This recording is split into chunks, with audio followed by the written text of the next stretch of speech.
అపోస్తలుల కార్యములు 25వ అధ్యాయము. ఫేస్తు ఆ దేశాధికారమునకు వచ్చిన 3 దినములకు కైసరయ నుండి యెరూషలేమునకు వెళ్ళెను. అప్పుడు ప్రధాన యాజకులను యూదులలో ముఖ్యులను పౌలు మీద తాము తెచ్చిన ఫిర్యాదు సంగతి అతనికి తెలియజేసిరి. మరియు త్రోవలో అతనిని చంపుటకు పొంచియుండి, మీరు దయచేసి అతనిని యెరూషలేమునకు పిలువనంపించుడని అతనిని గూర్చి ఫేస్తునొద్ద మనవి చేసిరి. అందుకు ఫేస్తు, పౌలు కైసరయలో కావలిలో ఉన్నాడు, నేను శీఘ్రముగా అక్కడికి వెళ్ళబోవుచున్నాను గనుక మీలో సమర్థులైన వారు నాతో కూడా వచ్చి ఆ మనుష్యుని యందు తప్పిదమేదైనా ఉంటే అతని మీద మోపవచ్చునని ఉత్తరమిచ్చెను. అతడు వారి యొద్ద 8-10 దినములు గడిపి కైసరయకు వెళ్ళి మరునాడు న్యాయపీఠము మీద కూర్చుండి పౌలును తీసుకొని రమ్మని ఆజ్ఞాపించెను. పౌలు వచ్చినప్పుడు యెరూషలేము నుండి వచ్చిన యూదులు అతని చుట్టూ నిలిచి భారమైన నేరములనేకముల మోపిరి గాని వాటిని రుజువు చేయలేకపోయిరి. అందుకు పౌలు, యూదుల ధర్మశాస్త్రమును గూర్చి గాని దేవాలయమును గూర్చి గాని కైసరును గూర్చి గాని నేనెంత మాత్రమును తప్పిదము చేయలేదని సమాధానము చెప్పెను. అయితే ఫేస్తు యూదుల చేత మంచివాడనిపించుకొనవలెనని యెరూషలేమునకు వచ్చి అక్కడ నా ఎదుట ఈ సంగతులను గూర్చి విమర్శింపబడుట నీకిష్టమా అని పౌలును అడిగెను. అందుకు పౌలు, కైసరు న్యాయపీఠం ఎదుట నిలువబడియున్నాను. నేను విమర్శింపబడవలసిన స్థలమిదే. యూదులకు నేను అన్యాయమేమీ చేయలేదని తమరికి బాగుగా తెలియను. నేను న్యాయము తప్పి మరణమునకు తగినదేదైనను చేసిన ఎడల మరణమునకు వెనుక తీయను. వీరు నా మీద మోపుచున్న నేరములలో ఏదియు నిజము కాని ఎడల నన్ను వారికి అప్పగించుటకు ఎవరి తరము కాదు. కైసరు ఎదుటనే చెప్పుకొందుననెను. అప్పుడు ఫేస్తు తన సభవారితో ఆలోచన చేసిన తరువాత, కైసరు ఎదుట చెప్పుకొందునంటివే, కైసరునొద్దకే పోవుదువని ఉత్తరమిచ్చెను. కొన్ని దినములైన తరువాత రాజైన అగ్రిప్పయు బెర్నీకేయు ఫేస్తు దర్శనము చేసుకొనుటకు కైసరయకు వచ్చిరి. వారక్కడ అనేక దినములుండగా ఫేస్తు పౌలు సంగతి రాజుకు తెలియజెప్పెను. ఏమనగా, ఫేలిక్సు విడిచిపెట్టిపోయిన ఒక ఖైదీ ఉన్నాడు.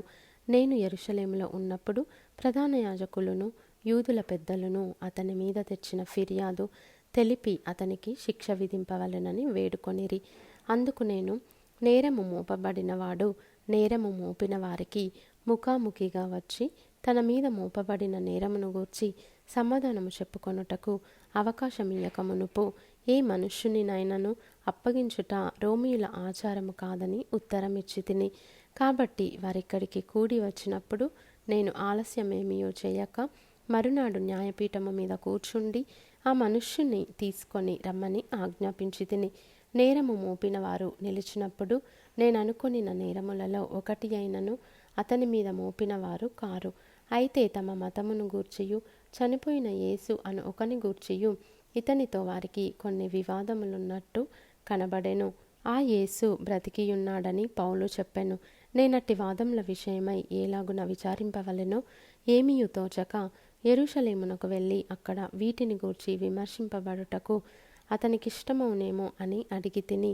అయితే పౌలు చక్రవర్తి విమర్శకు తన్ను నిలిపి యుంచవలెనని చెప్పుకొనినందున నేనతనిని కైసరునొద్దకు పంపించు వరకు నిలిపియుంచవలెనని ఆజ్ఞాపించి తిననెను. అందుకు అగ్రిప్ప, ఆ మనుష్యుడు చెప్పుకొనినది నేనును వినగోరుచున్నానని ఫేస్తుతో అనగా అతడు రేపు వినవచ్చునని చెప్పెను. కాబట్టి మరునాడు అగ్రిప్పయు బెర్నీకేయు మిక్కిలి ఆడంబరముతో వచ్చి సహస్రాధిపతులతోనూ పట్టణమందలి ప్రముఖులతోనూ అధికార మందిరములో ప్రవేశించిన తరువాత ఫేస్తు ఆజ్ఞ ఇయ్యగా పౌలు తేబడెను. అప్పుడు ఫేస్తు, అగ్రిప్పరాజా, ఇక్కడ మాతో ఉన్న సమస్త జనులారా, మీరు ఈ మనుష్యుని చూచుచున్నారు. యెరూషలేములోను ఇక్కడను యూదులందరూ వీడు ఇక బ్రతుక తగడని కేకలు వేయుచు అతని మీద నాతో మనవి చేసుకొనిరి. ఇతడు మరణమునకు తగినది ఏమీయూ చేయలేదని నేను గ్రహించి ఇతడు చక్రవర్తి ఎదుట చెప్పుకొందునని అనినందున ఇతని పంప నిశ్చయించి ఉన్నాను. ఇతని గూర్చి మన ఏలిన వారి పేర వ్రాయుటకు నాకు నిశ్చయమైనది ఏమీయూ కనబడలేదు గనుక విచారణ అయిన తరువాత వ్రాయుటకు ఏమైనను నాకు దొరకవచ్చునని మీ అందరి ఎదుటికిని అగ్రిప్పరాజా, ముఖ్యముగా మీ ఎదుటికిని ఇతని రప్పించి ఉన్నాను. ఖైదీ మీద మోపబడిన నేరములను వివరింపకుండా అతని పంపుట యుక్తము కాదని నాకు తోచుచున్నదని చెప్పెను.